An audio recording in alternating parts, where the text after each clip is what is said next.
Bonjour et bienvenue sur KTV, sur les réseaux sociaux, à la radio, en direct, comme tous les jours, pour ce temps de parole où on va consacrer celui-là à l'enfant, évidemment, avec cette Convention internationale des droits de l'enfant. Ça a été mis à l'honneur pendant, en tout cas, un mois riche en actions. Et pour en parler, nous avons Lydia Bornéo de nouveau sur le plateau. Bonjour. Bonjour. Comment ça va ? Très bien, merci. Alors, on est là pour faire le bilan, un peu, de ces différentes actions. Beaucoup de choses se sont passées durant ce mois.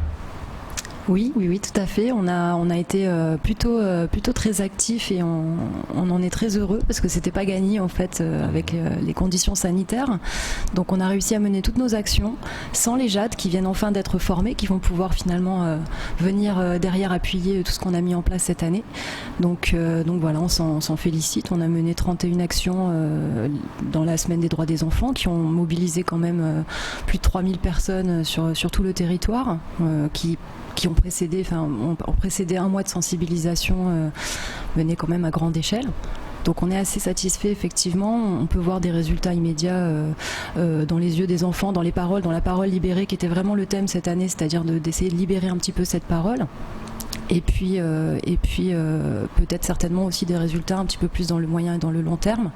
Donc oui, puis 3000 personnes mobilisées, 31 actions, c'est pas rien. On va voir des photos justement de ces différentes actions qui sont qu'on peut voir sur le site de Akiza Vanadza. Mais quelle est l'action qui a été la plus magique, je dirais, par rapport avec les gamins ? Est-ce que c'est quand ils dessinaient ? Est-ce que c'est lequel quand ils s'expriment. C'est quand ils s'expriment, c'est-à-dire quand on leur donne des supports, notamment ludiques, souvent justement réalisés par les JAD, où on a pas mal de supports. En fait, l'exposition du CDAD, dont on s'était pas réellement servi l'année dernière, a vraiment montré qu'en fait ils sont hyper intéressés par ces petits dessins, par ces explications, par les intervenants qui vont pouvoir parler avec eux.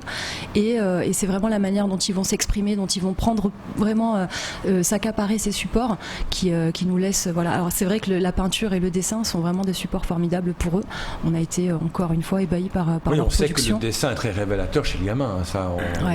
Et là, vous avez découvert quoi quand ils ont dessiné ce genre de choses ? Vous avez découvert des gamins heureux, des gamins en manque d'attention ? Oui, notamment sur le thème de l'égalité filles-garçons, ils ont été assez prolixes là-dessus. Sur la maison, le foyer, la famille, la protection, la maltraitance, tous ces sujets qu'ils ont réussi à mettre en voix, à mettre en couleur, c'est vraiment c'est très émouvant en fait, et on est vraiment heureux de pouvoir les aider à s'exprimer et surtout ensuite de pouvoir les accompagner en fait sur ce chemin-là et de pouvoir relayer surtout ces actions pour tous ceux qu'on n'a pas encore pu toucher puissent l'être également en fait. Clément Bora, une question à vous poser. Alors justement, aujourd'hui, grâce à toutes ces actions vont permettre finalement l'année prochaine d'avoir un peu plus de jugeote pour savoir sur quelle base on part. Là au moins on a eu différentes actions avec différentes associations notamment, donc et tout ça va pouvoir faire naître l'année prochaine on va dire une journée d'ensemble avec tout le monde ensemble, parce que là finalement on avait l'impression que chacun faisait un peu son action ou sa sensibilisation de son côté. Est-ce que là maintenant on retrouve un peu l'union ? Alors en fait non, le programme annuel il est vraiment en 3 phases. Donc la phase de lancement qui cette année a eu lieu à l'hémicycle, donc en présence du ministre et des partenaires institutionnels et associatifs. Ensuite, il y a la phase du 20 novembre qui est la journée anniversaire, et là, réellement, Covid ou pas, on est beaucoup trop nombreux pour pouvoir se réunir sur un même site. Donc là, c'est l'idée de pouvoir agir au même endroit, au même moment sur toute l'île, que ce soit dans les établissements, que ce soit dans les associations.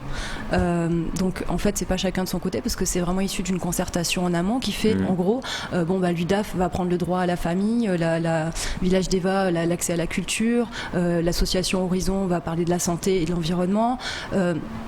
Chacun va finalement développer sa thématique issue vraiment d'une concertation en amont, pour ensuite se réunir effectivement lors d'une journée de célébration commune. Alors c'est vrai que là, Covid oblige, on n'a pas pu faire notre journée du 21 à Msanga Beach. Donc du coup, elle est reportée, et en fait finalement c'est une chance dans le sens où on va pouvoir profiter donc partir sur cette dynamique pour dès la rentrée pouvoir mener cette journée commune ensemble, donc avec nos partenaires que sont le conseil départemental, le rectorat, la préfecture, et puis surtout avec tous ces enfants qui ont déjà été mobilisés, qui ont déjà travaillé en fait sur le thème. Donc ça c'est très important, d'autant que ça fera écho en plus aux assises de la jeunesse qui seront en parallèle à la rentrée. Donc effectivement, pour prolonger les actions et pour faire vraiment une année entière de sensibilisation, c'était effectivement notre souhait depuis déjà l'année précédente. Et là, on va pouvoir le mener à bien parce que on avance en fait petit à petit, on se mobilise et les partenariats se renforcent. Là, on est rejoint par d'autres associations, on sent qu'il y a une vraie dynamique qui se crée, on en est vraiment... Est-ce que parmi les propositions, parce que quand on voit aujourd'hui par exemple la sensibilisation qui est faite auprès des jeunes, notamment par le CSA, quand on voit ces spots qui circulent, des spots assez qui interpellent, est-ce que parmi les propositions, on peut s'attendre à voir demain, pour mieux connaître en tout cas le sujet, aujourd'hui ignoré, notamment dans les familles ou les adultes qui ignorent en tout cas le droit de l'enfant, est-ce qu'on peut s'imaginer des spots aussi, que ce soit en maoré ou en français, qui essaient d'interpeller aussi le grand public? Oui, on est en train effectivement d'envisager ça, puisqu'on se rend compte que finalement sur 31 actions qui ont mobilisé des milliers de personnes, il y a eu finalement peu de relais encore. Et effectivement, on a des propositions, que ce soit par les médias, donc la presse écrite ou télé, pour faire vraiment des spots de sensibilisation, des semaines, donc là la semaine prochaine par exemple sur Mayotte Première, ou bien dans certains journaux avoir une colonne mensuelle. Et effectivement, des spots, ça serait effectivement une idée. On en avait parlé l'année dernière, ça s'est pas fait. Oui, c'est effectivement un bon moyen de continuer et de renforcer effectivement cette sensibilisation, de planter les graines. Oui, parce que justement, il y a eu ces 31 actions, il y a eu ce mois, on a beaucoup parlé des enfants, et après, on a l'impression qu'on n'en parle plus pendant une année. Oui. Et c'est un problème. Donc, comment faire pour continuer à en parler toute l'année ? Oui. Oui, non, c'est une vraie question. Alors c'est vrai que nous, en fait, les acteurs associatifs et les acteurs, notamment personnels d'éducation nationale, qui sont impliqués, le sont toute l'année. Mais effectivement, peut-être trouver un moyen de faire en sorte de faire comprendre, en tout cas, que c'est un message qui doit être diffusé à l'année et que c'est comme ça finalement qu'on avance et qu'on va pouvoir traiter plus avant en fait chaque problématique, parce qu'il y en a énormément en fait qui sont dessinés dans les contours de cette convention. C'est effectivement tout le sujet là des prochaines concertations qu'on aura, que ce soit au sein du collectif avec les associations qui nous rejoignent ou que ce soit avec les partenaires institutionnels qui sont partie prenante. Les enfants, c'est un vrai enjeu pour Mayotte, c'est Mayotte de demain. On parle souvent de cette délinquance, mais on dit qu'il faut peut-être prendre le problème à la racine, non seulement les parents, mais également les gamins, donc les encadrer, donc les comprendre aussi, parce que c'est un peu le but de ces 31 actions. Le gamin qui fait un dessin, on comprend mieux le gamin, qu'est-ce qu'il ressent. Est-ce que suite à ça, est-ce que vous allez suivre ces gamins ? Est-ce qu'il va y avoir une sorte de suivi de tous ces gamins qui ont pu s'exprimer ? Ouais. Et ça passe par la sensibilisation des adultes, là pour le coup, parce que et la formation des adultes. D'ailleurs là, on est hyper content parce qu'il y aura une quinzaine de formations sur la protection de l'enfance, donc courant tout le mois de novembre, organisées par le rectorat. Ça c'est hyper important. Plus les adultes vont prendre conscience en fait de la manière dont on peut aborder un enfant, dont on peut faire parler un enfant, dont on peut l'accompagner ou l'orienter, parce qu'on ne peut pas tout faire, chacun a son domaine de compétences. Et plus on sera en mesure effectivement de les suivre et de pouvoir au mieux les orienter vraiment dans leurs différents parcours et les aider si besoin. Ouais. Alors, Lydia, on a enfin, peut-être un problème aujourd'hui à Mayotte, c'est ce silence, que ce soit les femmes battues, que ce soit les violences conjugales, et l'enfant, des fois, aujourd'hui, qui subit, par exemple, des agressions au sein même de son cocon familial. Mais on a aussi ce côté où nos enfants, aujourd'hui, maîtrisent le numérique. On a cet enfant qui ne parle pas forcément dans ses ateliers ou pendant ses journées de sensibilisation, mais qui va plutôt parler dans son smartphone parce qu'il a un compte Facebook. Donc est-ce que ça aussi, ça à réfléchir, parce que l'enfant qui ne parle pas, qui reste dans le silence, qui subit et qui n'ose pas parler pendant ses ateliers, mais qui va plutôt parler avec son smartphone, est-ce que ça aussi c'est quelque chose qui vous allez devoir mettre un peu de la lumière dessus? Ouais, c'est en tout cas une thématique qui nous intéresse. D'ailleurs là avec l'UDAF la semaine prochaine on organise un atelier donc avec accompagnement des parents et sur les outils connectés, donc avec des ateliers avec les enfants, des ateliers avec les parents, des ateliers qui réunissent ensuite les deux pour pouvoir un petit peu mener ce débat de fond, parce qu'effectivement celui-ci aussi mérite d'être mené. Effectivement ils vont s'exprimer, alors parce qu'on n'a pas toujours la possibilité d'être conscient en tout cas à temps en fait du danger que ça peut représenter pour eux. Ils vont aussi voir parfois d'ailleurs les messages de leurs aînés qui sont pas toujours empreints d'une grande sagesse, et ça c'est un peu regrettable, mais c'est tout un travail effectivement qu'on mène notamment avec l'UDAF, mais pas que, sur comment on peut au mieux s'emparer un petit peu de cet usage un peu abusif souvent des outils connectés et faire en sorte de les y protéger, surtout de les sensibiliser vraiment sur les risques que ça peut comporter, mais aussi finalement, comme vous dites, sur la possibilité de s'exprimer.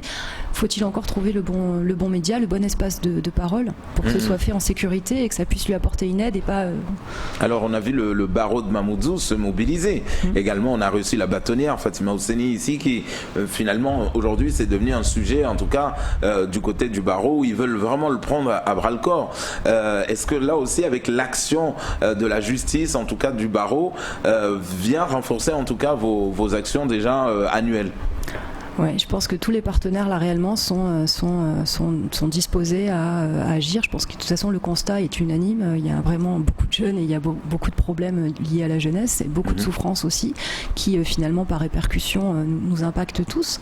Donc c'est notre devoir à tous, chacun dans son domaine de compétences, de pouvoir agir. Et je pense qu'effectivement chaque secteur de la société se mobilise fortement pour essayer de trouver des solutions, le faire rapidement, le faire en bonne intelligence, c'est-à-dire en concertation, essayer vraiment de travailler ensemble parce qu'on a perdu quand même beaucoup de temps à travailler chacun de notre côté comme vous disiez tout à l'heure. Donc effectivement ça c'est une grande chance et je pense que nous en tout cas on sera là pour appuyer chaque initiative portée dans ce sens. Est-ce que la venue du secrétaire d'État Adrien Taquet a été pour vous une forme de reconnaissance de l'État ? Oui, bien sûr, de reconnaissance des activités qui sont menées sur le territoire, oui, puisqu'il l'a dit à plusieurs reprises, on veut bien le croire, de reconnaissance qu'il y a un problème avec la jeunesse à Mayotte et qu'il faut s'en occuper également. Donc oui, et puis surtout, je pense qu'il a effectivement participé à faire en sorte que le lancement soit réussi. Après, c'est vrai qu'on peut s'étonner du peu de relais qui a pu ensuite émaner, notamment de la journée du 20 novembre, parce que bon, peut-être que le ministre peut pas être là tout le temps non plus. Ouais. C'est aussi aux institutions de prendre le relais. Mais effectivement, oui, c'est une preuve que ce problème-là, en tout cas, n'est pas laissé à part et c'est plutôt positif. Oui, parce qu'il faut, en même temps, non seulement que les ministres en métropole, mais les élus d'ici se mobilisent et continuent à se mobiliser. C'est aussi votre combat, qu'une mobilisation générale des élus pour que ça puisse aller, parce que sans eux, c'est pas complet, quoi. Oui, complètement. Ouais, c'est ça. Donc on espère tout à fait. On a eu le rappel là, donc par le vice-président. Monsieur Issa Abdou, donc justement qui était présent lui lors de cette journée du 20 novembre en présence donc au collège de Passamenti, en présence du recteur et d'autres responsables, qui a réaffirmé finalement qu'effectivement c'est une compétence, la protection de l'enfance, en tout cas une compétence départementale, qui doivent prendre toute leur place, qui la prendront dès la rentrée à nos côtés. Donc on attend maintenant de voir ce qui va en advenir, mais en tout cas on ne peut qu'espérer qu'effectivement ils prennent également à bras le corps cette thématique. Sur ces 31 actions qui ont été menées, quel est votre meilleur souvenir ? Forcément le souvenir auquel j'ai pu participer moi. Alors je vous dirais ça serait la chorale Voix Moja des élèves de Passamenti qui a failli tous nous faire pleurer, qui a fait pleurer d'ailleurs une jeune fille qui a sous le coup de l'émotion et un peu du stress, qui était un moment je pense qui nous a tous marqués. C'est la petite scène qui a été organisée par les élèves avec l'enseignant documentaliste sur le loup vert, sur la discrimination, sur le droit à la différence. Ces interventions qu'on a fait là pendant tout le mois avec les 5e du collège sur justement cette exposition prêtée par le CDAD sur l'égalité filles-garçons et sur les différents droits des enfants mis en image avec des petits quiz qui leur permettaient d'intervenir. Après, c'est pas la plus belle, c'est celle que moi j'ai vécue cette année. Par contre, vous avez vu sur la page les nombreuses actions qui ont eu lieu. On en voit certaines là. Toutes ont été différentes, toutes ont été portées avec motivation, avec entrain et avec enthousiasme de la part des enfants et des éducateurs et des adultes présents. Il y a eu des ateliers matabar, rapage de coco, jeux, ciné-débat. Il y a eu vraiment absolument tous les secteurs des activités qu'on pouvait proposer aux enfants. Et sincèrement, le bilan qu'on peut en faire là de tous les partenaires qui ont participé, c'est que les effets sont immédiats. On peut voir vraiment qu'il y a quelque chose qui se passe à ce moment-là. Ça, c'est quand même pas rien. Et puis derrière ça, vraiment, on a cette sensation de travailler quelque chose sur le moyen et le long terme. Et ça, c'est important parce que là, on est sur une génération, on est sur même plusieurs générations. Et cette idée-là, elle est forte, elle est marquante. C'est l'enjeu de Mayotte. Ah oui, fait. totalement. C'est l'enjeu de Mayotte. Totalement. C'est les Mayotte de demain, c'est les jeunes. Alors, c'est vrai que, comme je vous disais, quand on recevait la bâtonnière, où je lui disais, parmi par exemple ces hommes qui étaient agressifs, qui battaient leurs femmes, aujourd'hui il y en a qui ont guéri et qui essaient d'aller faire des témoignages auprès de ce public. Est-ce que là aussi on a eu des témoignages d'un enfant qui n'est pas forcément par exemple au collège de Passamenti, mais qui pouvait venir de la petite terre pour venir parler à ceux de Passamenti ou à vice versa? Est-ce que ça aussi c'est quelque chose qui peut toucher tout de suite l'émotion de l'enfant? Voir que tiens, j'ai un collègue que je connaissais pas jusqu'à hier et il vient de Passamenti ou il vient de Mgobani, peu importe, pour venir nous parler. Oui, totalement. C'est ce qui se passe, c'est ce que nous disait la directrice du village d'Eva, qui pour le coup a pu aller sur Petite Terre, se rendre sur Petite Terre pour faire un échange avec les enfants qui ne se connaissaient pas. Donc c'est tout à fait ce dont vous venez de parler. Et c'est vraiment l'objet de la journée commune de célébration qui aura lieu à la rentrée. C'est-à-dire que comme on a vécu au lycée de Coconi, si vous vous souvenez, le 23 novembre dernier, ça c'est le moment en fait où tous les enfants, scolarisés ou pas, se rejoignent, se rencontrent, discutent entre eux, échangent, créent sur des ateliers qui leur permettent de s'exprimer et pareil en fait pour les adultes, c'est-à-dire qu'une fois de plus on est souvent un petit peu dans notre cocon et là ça nous permet d'aller au devant d'autres structures qu'on ne connaît pas, d'autres chefs de service, d'autres bénévoles et ça c'est hyper important et c'est là où on va vraiment échanger nos expertises, nos pratiques de terrain, où on va pouvoir mutualiser nos outils et où on va pouvoir construire ensemble plus loin en fait. Ça c'est fondamental. Est-ce que les gamins ont dit merci? Oh là là, oui. Ah oui, dans toutes les langues, en chantant, en dansant, oui, c'est incroyable. C'est un peu le seul moment où finalement, entre guillemets, c'est une discipline à part entière où ça y est, on parle d'eux, on s'intéresse à eux, à leur quotidien, on leur donne la parole, on leur donne une écoute qui n'est pas simplement une écoute d'une assistante sociale ou d'une infirmière ou d'un service social, qui est vraiment de tous les adultes à ce moment-là qui se mobilisent et ils en sont extrêmement heureux, effectivement. Il faut voir la joie, enfin, c'est assez... c'est effectivement, nous, c'est ce qui nous fait avancer clairement. Oui, je pense que c'est un moteur. C'est de voir l'enfant, la joie de l'enfant. Il n'y a rien de plus motivant que voir un enfant qui sourit. On voit des images que j'aimerais bien qu'ils mettent en avant-plan en régie. Un dessin d'un gamin, là, droit d'être soigné. J'adore avec cette photo pour les gamins. Si la régie peut mettre cette photo au premier plan, s'il vous plaît, pour que les téléspectateurs puissent voir ce dessin. Droit d'être soigné. Voilà. C'est génial quand on voit ça. Voilà. Il n'y a pas de mots quand on voit ça, on sait que c'est un gamin parce que le soigné ER, mais quand vous voyez ça, vous dites le droit au respect de la vie privée, c'est voilà, des gamins qui écrivent ça, c'est vraiment les gamins qui puissent s'exprimer. Autre dessin, regardez, on voit tous ces dessins, non au harcèlement, stop au harcèlement, égalité avec des petits cœurs, on se moque pas, stop au harcèlement. On sent vraiment là les gamins qui s'exprimaient là, les gamins. La prise de conscience. Quoi. Ouais, la prise de conscience. Très jeune, très tôt, quand on voit cette prise de conscience, que l'enfant comprend, notamment la différence dont vous parliez, Lydia, ça c'est important. C'est vrai qu'aujourd'hui, moi, on a entendu ici des enfants ici et là. Moi, je suis dans le collège d'Omgombani, donc forcément, je ne serai pas assis sur la même table avec un enfant métro, par exemple, alors qu'aujourd'hui, tout ça a été dépassé, par exemple.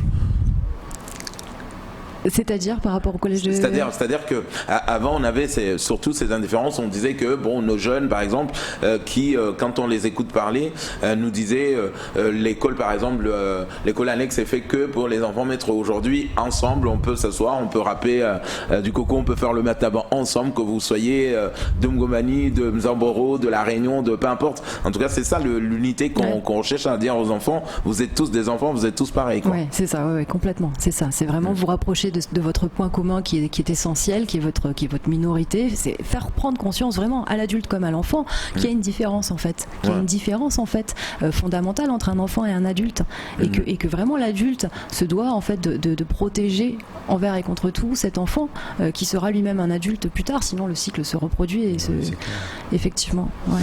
Lydia, pour terminer, quelle est la prochaine action qui va être mise en place ? Alors, la prochaine action, au sein du collectif, en fait, c'est toute une série de concertations avec, au sein des membres du collectif associatif et puis avec les institutions partenaires, justement pour préparer cette journée à la rentrée, qui sera la journée de célébration commune, qui est aussi la clôture, en fait, du programme annuel, mais qui, comme on le sait, est vraiment le départ de toute une année de concertation. Et là, on va beaucoup travailler avec nos nouveaux JAD, qu'on n'a pas encore eu l'occasion de rencontrer, qui sont tout nouveaux, tout jeunes formés, qui ont pu déjà intervenir à Msapéré et à Kaweni le 20 novembre, et donc partir repartir comme l'année dernière sur une série d'actions et d'interventions à leur côté pour pouvoir continuer cette sensibilisation, et puis en espérant vraiment que les acteurs nous rejoignent, c'est ce qu'ils sont déjà en train de faire, et relaient en fait ces actions pour pouvoir s'en saisir à leur tour. Merci beaucoup d'être venu ce matin pour parler de nos gamins, et Dieu sait si c'est important, nos mômes. C'est tout pour ce temps de parole.